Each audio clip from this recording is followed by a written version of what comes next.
Предположим, человек все-таки принял решение по той или иной причине пойти к психологу. У него есть какой-то вопрос, и он намерен его разрешить, пойти к специалисту. Тут же перед ним встает следующий вопрос: к какому специалисту пойти, какого направления.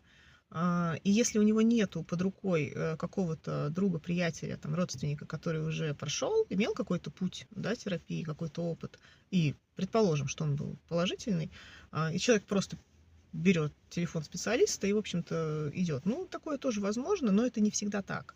Путь от точки зарождения в вашей голове идеи о том, что было бы неплохо посетить психолога, как бы это вот реализовать и так дальше, до момента, когда вы садитесь в кресло перед специалистом, это тоже очень важный период. И он, в том числе, имеет отношение в большей степени к вам, чем к любому какому-то ни было специалисту, поскольку тот способ, как вы выбираете специалиста, по какой черте, либо же по какой рекомендации, это тоже характеризует в большой степени вас.